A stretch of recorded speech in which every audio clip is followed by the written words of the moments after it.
In today's video, we learn all about copyright for film and video and how to safely use stock footage.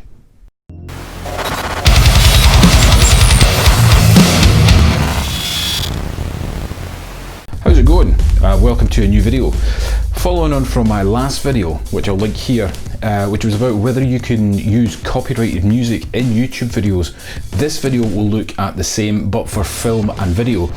But before we get started, just a few things to bear in mind. The first is that this information is based around laws and practices in the UK, and while there's much crossover, you should always check which laws apply to you. The second thing is that this video is information in respect to my research and understanding, and it's always wise to double check any specific queries you might have with a legally qualified professional should you have any doubts. So what is copyright? What is licensing? Copyright and licensing are sometimes confused by people who aren't used to the terminology. Although all that confusion can be frustrating for filmmakers, it helps to be in a position to explain the difference simply and clearly. Copyright is the legal ownership of your work. In the UK, that starts from the moment you create it, whether that's a picture you've taken, words you've written, or footage you've shot. If it's your intellectual property, the copyright is yours. Copyright is different to a trademark. The latter usually applies to brands, logos, and taglines, and requires payment and registration to action it.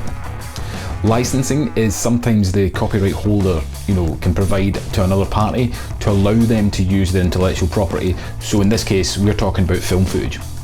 What form that license may take is a little more complicated and can vary from case to case. I'll go into it a bit more detail next, but the main takeaway about a license is that it gives permission for someone else to use your footage without you needing to relinquish the copyright.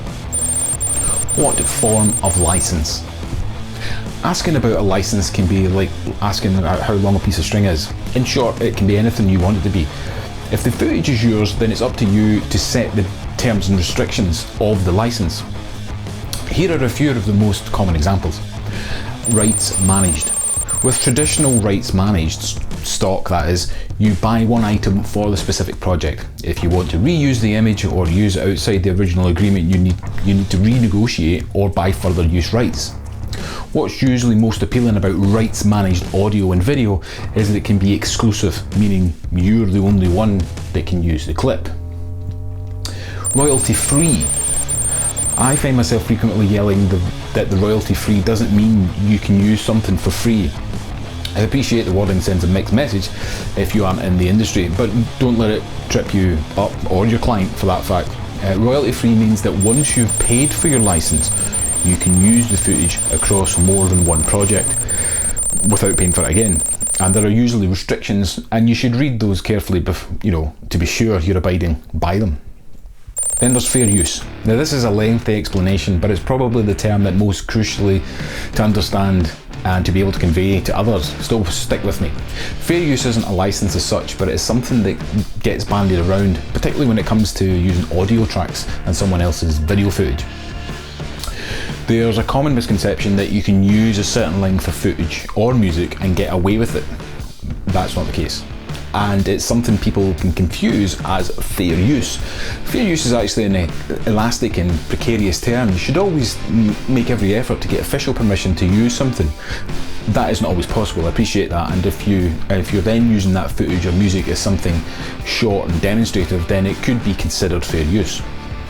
Fair use though almost always will only apply to fact-based programs like a documentary, and only then if it's demonstrated within the mix, not entirely created from other people's material. Fair use doesn't have any strict rules, and that's what makes it a dangerous line to toe. If you get into trouble, it'll be up to a judge then to decide how it goes based on their interpretation of how you've used the material. They'll likely take into account things like the intended purpose of the footage, the nature of what you've used and how much you've shown, and the potential damage to the copyright owner of that material, whether in monetary terms or perhaps more murky considerations like the reputation or damage. Then you've got Creative Commons. Creative Commons is broken down into a number of sub-licenses, and here's a quick rundown of those. So you've got attribution, and this allows someone to alter the footage, including commercial use, as long as you're credited for the original. Then you've got attribution share alike, which is the same as attribution, but it's including a credit, but also means there's no footage created with yours, and it will carry the same license, so any offshoots will allow commercial use. Then there's attribution, no derivatives, I think, which allows someone to redistribute or commercially use your work as long as it isn't altered and still credits you. Then you've got attribution non-commercial. So no commercial use allowed, but your work can be altered as long as a credit is included. Attribution non-commercial, share alike, which again is non-commercial use, but allows altering with a credit and identical license for the new creation. And then you've got attribution non-commercial, no derivatives, which enables sharing with a credit, but no commercial use and no changes allowed. Public domain. This choice essentially opts you out of copyright protection, so footage or any content can be used for anything and by anyone. And other considerations. So avoiding logos and trademarks when filming. That's a pretty obvious one. If you film someone else's logo or trademark, you need permission to show it, even if it's just on a billboard or in the street. It's reason stock footage creators go to great lengths to create good street scenes that can be sold, because it's really hard to film these days without getting someone else's brand in your shot accidentally.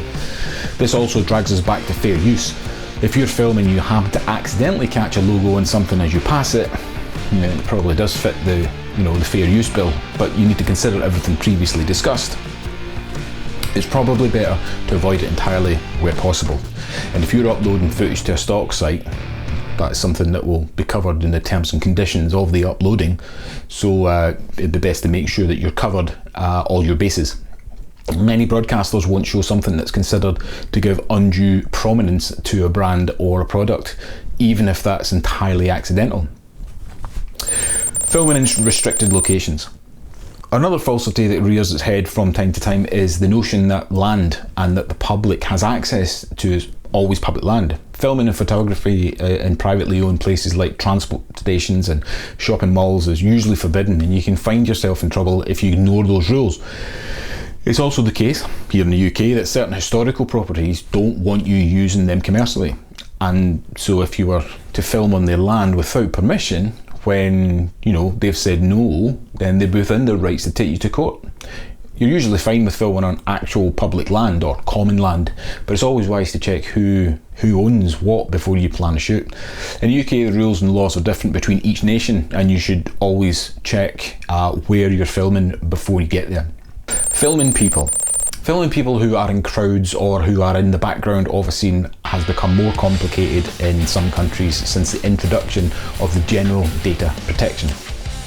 It's really another article in itself, but the essence, the law changed to say that its identifiable image of someone is now considered data in the same way that their name or address, and so there are extra things you need to think about now before you include anyone accidentally in your footage. They have the right to ask to be removed, which could cause you real problems if you've already sold that footage. So how do YouTubers get away with it? Well, this is the argument I've had to negotiate the most with people who don't work in media. If such and such is doing it and getting away with it, then it must be okay. When I'm done screaming noisily into the void, I offer the following take. Firstly, just because someone else is doing it doesn't make it okay. And if you're a professional who wants to make a legitimate income and be respected within said industry, approaching someone else's work and using it for commercial gain probably isn't going to win you many fans. I think the word professional is often the key here, and it generally goes hand in hand with commercial. There are lots of enthusiasts making fan videos about their favourite things, be that film, music, celebrities and so on. In doing that, they generally use any number of clips, music and sort of bits that will be someone else's copyright. Is that legal? No. Is it okay? Well, big companies have to come to understand that hitting their supporters with injunctions for fan art videos is not really the best look. The major caveat with this sort of thing is that non-commercial and YouTube have even gone as far to flag up videos using copyrighted material and attach adverts to the video. if the owner of the material has marked that action as acceptable as a means of recouping some of the revenue potential lost by someone else using their work. They can, however, ask for it to be removed. Fans who move into commercial use without a license and catch the eye of large companies can expect to be brought down to earth with a costly bump. Disney in particular is no stranger to making an example of copyright infringement. A bit like the fair use arguments I covered earlier, the whole area is a minefield, and if you're a professional filmmaker or even someone who wants to use music or footage fairly, then just avoid this entirely. Patiently explain to your client why you can't put their favourite pop song over their commercial video without paying a huge fee. So the conclusion? Well, you can dig down into copyright and licensing until it starts to feel like Inception. Layers upon layers of rules and ifs and buts. Generally though, it's down to common sense and professional courtesy. If you didn't make it, ask the person who did. If there's a fee to pay to use something, accept that or leave it out. If you have a little voice in your head saying, "Oh, it'll probably be okay, I'm sure I'll get away with it," it's probably wise to take another look at what you're doing and whether it's really okay or not. I've always said, plan and shoot the plan. And it's as simple as that. So that's that. Thanks very much for watching. I hope you found it informative and I hope you found it interesting. I do have another video coming up that will deal with stock footage and how to use it within your projects and everything that goes along with using stock footage, the legalities and indeed the creative process about whether you should use it or not when you're making a project, but it's for another video. I just thought I would do the video copyright version tacked on after the one that I did about the audio, because I figured that would make sense in a sort of structure.